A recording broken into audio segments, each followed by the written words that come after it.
Olá, tudo bem? Espero que ao você estiver vendo este vídeo, você possa estar bem, estar maravilhoso, maravilhosa. E se for de dia, que você possa ter um dia abençoado. E se você está vendo à noite, que você possa ter uma noite abençoada também, tá bom? Hoje nós vamos estudar sobre o milênio. O que vai acontecer no milênio? O que os cristãos salvos vão fazer no céu durante 1000 anos? Mas você pode perguntar, Aguinaldo, não tem escrito na Bíblia milênio? Realmente não tem. Milênio se dá ao nome do período de 1000 anos no céu. Então a gente fala período do milênio. Tá bom? Mas antes de começar o estudo, eu peço que você feche os olhos e vamos falar com Deus. Pai querido e eterno Deus, nesse momento, ó Pai, ao abrir a Tua palavra, que o Senhor venha nos iluminar a nossa mente, o nosso coração, para que nós possamos aprender mais de Ti. Abençoe nesse momento, meu Deus, essa pessoa que está assistindo esse vídeo, iluminando a mente e o coração. E se porventura, meu Deus, ela está com problema financeiro ou de saúde, por favor, ó Deus, coloca a tua mão poderosa na vida dessa pessoa e restabeleça, ó Deus, a saúde e a vida financeira também. Em nome de Jesus te peço e te clamo. Amém. Então a primeira pergunta: quando começa o período de 1000 anos mencionado na Bíblia, ou milênio? Apocalipse 20, versículo 4 e versículo 6. Em seguida, vi alguns tronos, e os que estavam sentados neles recebem o poder de julgar. Vi também as almas das pessoas que tinham sido degoladas, porque haviam anunciado a mensagem de Deus e a verdade que Jesus revelou. Elas não tinham adorado o monstro, nem sua imagem, nem tinham recebido o seu sinal na testa ou na mão. Essas pessoas tornaram a viver e reinaram com Cristo durante os 1000 anos. Felizes e abençoadas pessoas que foram incluídas nessa primeira ressurreição, pois a segunda morte não tem poder sobre elas. Serão sacerdotes de Deus e de Cristo e reinarão com Ele durante 1000 anos. Agora, 1 Tessalonicenses 4, versículo 16 e versículo 17. Porque mesmo o Senhor descerá do céu com alarido, e com voz de arcanjo, e com a trombeta de Deus. E os que morreram em Cristo ressuscitarão primeiro. Depois nós, os que ficarmos vivos, seremos arrebatados juntamente com eles nas nuvens, a encontrar o Senhor nos ares. E assim estaremos sempre com o Senhor. Então nós podemos perceber que o milênio começa a ser contado na segunda vinda de Cristo, quando ele surgir nas nuvens do céu com poder e grande glória. Então vai acontecer a primeira e grande ressurreição, e os justos serão transformados no abrir e fechar dos olhos, e então todos juntos, reunidos, vão encontrar com o Senhor Jesus nos ares do céu, dando início então o período de 1000 anos. O que acontece com os ímpios no início do milênio? Segundo Tessalonicenses 1, 7 a 9. E a vós que sois atribulados, descanso conosco, quando se manifestar o Senhor Jesus desde o céu, com os anjos do seu poder, como labareda de fogo, tomando vingança dos que não conhecem a Deus e dos que não obedecem ao Evangelho de nosso Senhor Jesus Cristo, os quais, por castigo, padecerão eterna perdição, banidos da face do Senhor e da glória do seu poder. Agora, abre a sua Bíblia em Apocalipse 19, versículo 21. E os demais foram mortos com a espada que saía da boca do que estava sentado sobre o cavalo. A resposta: os ímpios vivos serão destruídos com o resplendor da glória de Jesus Cristo. Ao contrário dos justos. Os justos, quando vê Jesus chegando lá do céu com poder e grande glória, o clarão, a glória de Jesus que baterem no justo, os justos serão transformados. Os ímpios, pelo contrário, os ímpios ficarão em desespero, fugindo de um lado para o outro, tentando se matar, tentando se esconder da face do Cordeiro. Mas ao se aproximar de Jesus, a glória de Jesus, quando baterem neles, então eles morrerão, serão destruídos. Então, durante os 1000 anos, não haverá nenhum ser humano vivo aqui na Terra. Continuando então, qual será a condição da Terra durante o milênio? E o que vai acontecer com o diabo, Satanás? Abra sua Bíblia, Apocalipse 20, versículo 1 a 3. E vi descer do céu o anjo que tinha a chave do abismo e uma grande cadeia na sua mão. Ele prendeu o dragão, a antiga serpente, que é diabo e Satanás, e amarrou-o por 1000 anos, e lançou-o no abismo, e o encerrou, e pôs selo sobre ele, para que não mais engane as nações até que os 1000 anos se acabem. Agora, Jeremias 4, versículo 23 a 26. Observei a terra, e eis que estava assolada e vazia, e os céus e não tinham a sua luz. Olhei, e eis que não havia homem algum, e todas as aves do céu tinham fugido. Vi também que a terra fértil era um deserto.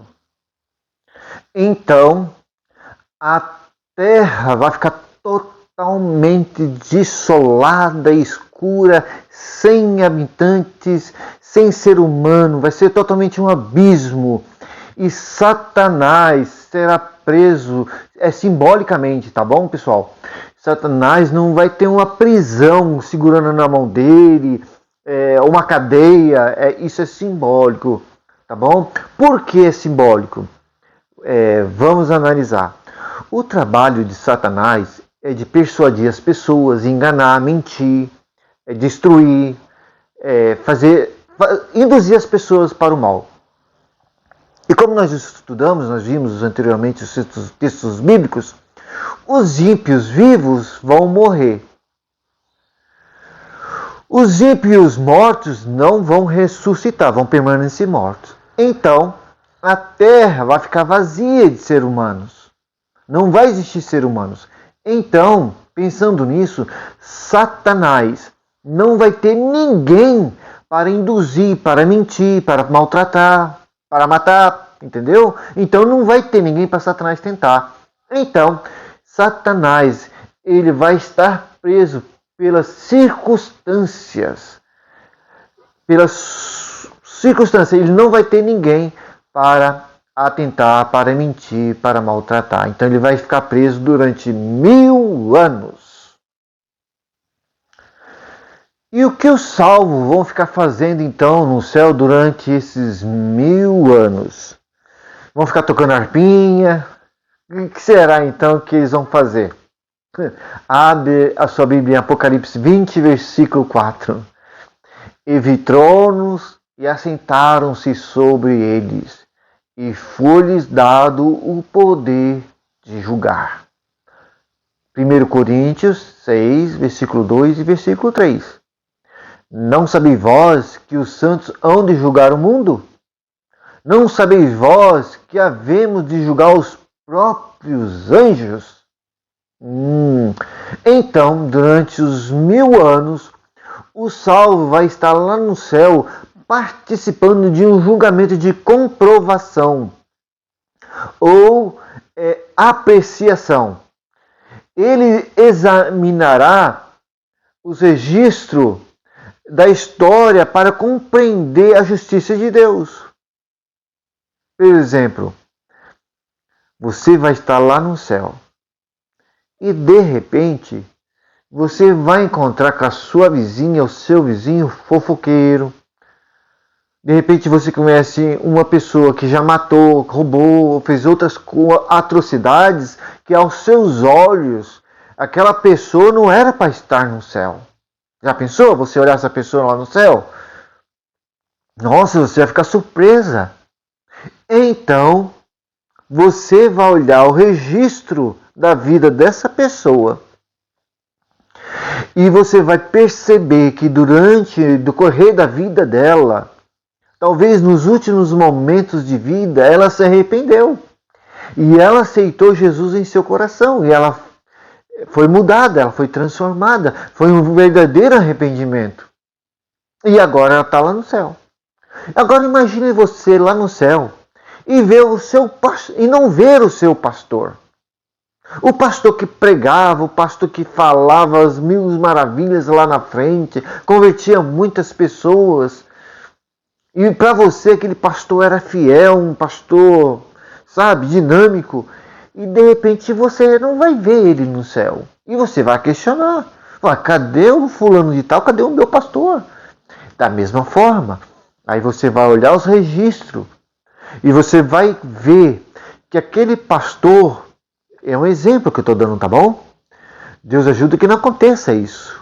Mas pode acontecer. E vai acontecer. Talvez com você não, mas vai acontecer com outros tipos de pessoas. Então, aquela pessoa vai olhar no registro e vai ver que aquele pastor tinha vida dupla. Na igreja era um santo, convertia muitas pessoas, mas chegando em casa maltratava a sua esposa, maltratava os filhos, de repente não pagava as suas contas, vamos dizer popular, caloteiro. Não é verdade? De repente tinha um defeito de caráter que ele não se arrependeu, não se converteu e não pediu perdão para Deus. Então ele morreu condenado e não vai estar no céu. Então você vai olhar aquele registro. Então você vai confirmar que Deus realmente é um Deus justo e misericordioso em todos os aspectos. E também lá no céu, durante esses 1000 anos, você vai tirar todas as suas dúvidas. Não sei a sua vida, não sei sua história. De repente você teve uma história marcada pela infância. Você viu seu papai batendo na sua mãe, que sua mãe era fiel ao Senhor, fiel a Deus, e ela tinha uma vida sofrida, trabalhava para sustentar você e seus irmãos. De repente você vive uma vida assim difícil, porque de repente você tem um filho deficiente, e você tem uma dificuldade tremenda de cuidar do seu filho, e lá no céu vai ter todas as respostas que você não tem. Deus vai mostrar para cada ser humano a sua justiça e todos os porquês da vida. E nós também lá no céu, nós vamos ver a história, a grande história que muitas pessoas têm curiosidade hoje. Aquela luta entre o bem e o mal. Nós vamos ver a história da rebeldia de Satanás lá no céu. E nós vamos ver então a queda de Satanás. Novamente mostrando a justiça de Deus e o seu grande amor. E eu tenho certeza que todas as dúvidas do seu e do meu coração naquele dia serão sanadas. E nós vamos dizer, realmente, meu Deus, Senhor é um Deus amoroso, misericordioso e justo também. E o que vai acontecer então ao término dos 1000 anos? Abra sua Bíblia, Apocalipse 21, versículo 2. E eu, João, vi a santa cidade, a nova Jerusalém, que de Deus descia do céu, adereçada como uma esposa ataviada para o seu marido. Apocalipse 20, versículos 5, 7 a 8. Mas os outros mortos não reviveram até que os 1000 anos se acabaram. E acabando-se 1000 anos, Satanás será solto da sua prisão e sairá a enganar as nações que estão nos 4 cantos da terra. Então, no fim dos 1000 anos, Jesus então desce na terra com os salvos, trazendo a nova Jerusalém. Então, Jesus ressuscita agora os ímpios, todos os ímpios, e vai ser como areia do mar. Agora Satanás é solto. Por que é solto? Lembra que eu disse que Satanás seria preso pelas circunstâncias, porque não teria a quem tentar? E por que a palavra de Deus agora disse que Satanás será solto? Foi solto porque Jesus ressuscitou os ímpios. Então Satanás vai induzir os ímpios para que eles viessem a tomar a santa cidade. E você pode dizer assim, mas Aguinaldo, vai ter pessoas ali que morreram, que pensava que era cristão, mas na verdade não era. Era um cristão fajuto. Era um pé dentro da igreja e um pé fora da igreja. E morreu com conhecimento. Como pode eles cair nas armadilhas de Satanás? Vamos entender. Hoje nós temos o Espírito Santo. O Espírito Santo nos ilumina nossa mente e nosso coração. Dar-nos entendimento. Naquele grande dia da segunda ressurreição dos ímpios, ninguém vai ter o Espírito Santo. Então a pessoa vai estar lançada para Satanás. Satanás vai ter totalmente a liberdade, vai ter totalmente domínio sobre essa pessoa. Então vai reunir todas as pessoas, todos os ímpios, para tomar a cidade, a Nova Jerusalém. Então, Satanás vai induzir as pessoas a tomar a cidade, a Nova Jerusalém. Com certeza ele vai dizer assim, olha, nós somos inúmeras pessoas, aquele povo são um povo pequeno, aquela cidade era para ser nossa, vamos tomar a cidade. Então a pergunta é, como será o fim definitivo do pecado e do destino final dos salvos?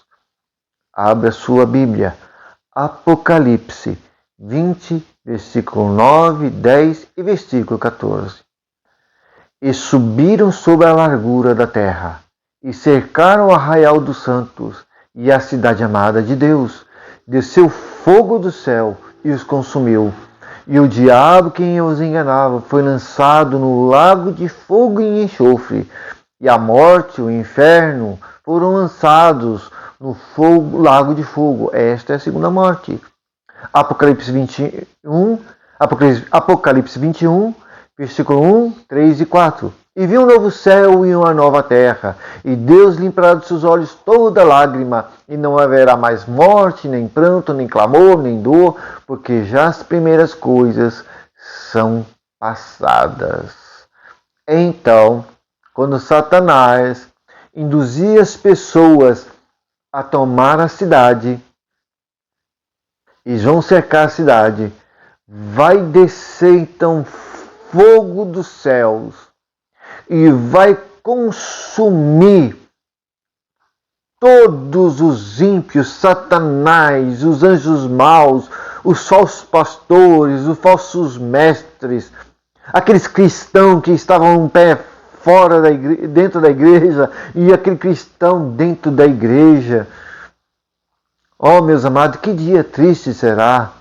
Já imaginou aquela pessoa que está na igreja, não aproveitou o mundo, se absteve de bastante coisas, mas naquele grande dia, primeiro, ela não faz parte da primeira ressurreição. Imagina essa pessoa que não fez parte da primeira ressurreição, que faz parte da segunda ressurreição, ela se vê assim, olhar para ela mesma e não ver a transformação. Que tristeza! Que angústia! Tempo perdido! não aproveitou o mundo e agora não vai aproveitar o céu, não vai aproveitar a nova terra. Eu quero que você meditasse na sua vida, meu jovem, minha jovem, meu senhor, minha senhora. Como é que está sendo a sua vida? Você está servindo a Deus por amor? Ou você está servindo a Deus por temor, por obrigação? Você serve a Deus na igreja e fora da igreja você não serve mais a Deus? Como está a sua vida? Medite. Espero que você não venha fazer parte da segunda ressurreição dos ímpios. Então, Satanás vai induzir as pessoas a tomar a cidade, como disse anteriormente. Então vai vir fogo do céu e vai vir a destruição para a eternidade definitiva do pecado. Todos vão ser consumidos. Então, aquele mesmo fogo consumidor vai purificar a terra. E a terra vai ser totalmente transformada. Meu querido, minha querida, nós não ainda somos imortais. Nós somos mortais. Nós, com certeza, estamos sujeitos a erros. É natural do ser humano. Mas o importante não é ficar frisado, prestando atenção só nos erros. O que eu quero dizer para você, você pode errar, é ser humano, mas não permaneça no erro. Converta o seu coração, entregue esse problema a Jesus Cristo, confesse a Jesus Cristo, pede auxílio e converta o seu coração. Pare de fazer essas coisas erradas na sua vida. Jesus está voltando e a oportunidade que nós temos é agora, enquanto nós temos vida, enquanto há respiro, fôlego de vida. Vai chegar um momento que nós não vamos ter mais essa oportunidade. E o que você está fazendo com a sua vida, meu querido? Não chegou a hora de você falar assim: Jesus, entre em meu coração, mude minha atitude, mude minha vida? Não quer você nesse momento se entregar a Cristo? Não quer nesse momento você fazer um pacto com Deus e se entregar a Ele totalmente? Eu não conheço sua vida, eu não conheço você, mas eu tenho certeza que você nunca está tão longe que Deus não possa te alcançar. Deus é um Deus poderoso e misericordioso. Deus Ele é puro amor. Não existe uma única pessoa que se converta e que Deus não venha aceitar. E você não é diferente. Não importa o que você já fez na sua vida. O mais importante é você se converter e se entregar a Jesus. E no próximo estudo, vamos estudar sobre a nova terra. Como será a nova terra? Tá bom? Que você possa estar com Jesus Cristo em seu coração. E que você possa ter o restante de semana feliz nas pazes do Senhor Jesus. E eu quero terminar com uma oração. Querido bom Deus e eterno Pai, por favor, meu Pai, aceita esse meu coração. É um coração endurecido, um coração cheio de defeitos e problemas. Mas eu acredito que o Senhor Deus tem um poder transformador. O Senhor tem o poder de transformar o meu caráter, o meu coração. E eu sei que o Senhor é um Deus misericordioso que perdoe todos os pecados. E por isso, nesse momento, meu Pai, eu quero entregar-te todos os meus pecados e purifica a minha vida, meu Deus. Eu não mereço, meu Deus, mas eu te peço em nome de Jesus, porque Ele morreu lá no Calvário por mim, dando oportunidade novamente da salvação. E em nome de Jesus eu entrego o meu coração ao Senhor e também entrego os meus pecados para que o Senhor purifique de todo mal. Vem estar comigo, meu Deus. Tira a enfermidade. Tire, meu Deus, esse problema de caráter. Ajude, meu Deus, se eu estiver desempregado, que o Senhor venha abrir a porta do desemprego. Me ajude, meu Deus. Transforma o meu coração. Dai-me, ó Deus, uma restante de semana feliz na tua companhia, em nome de Jesus. Amém.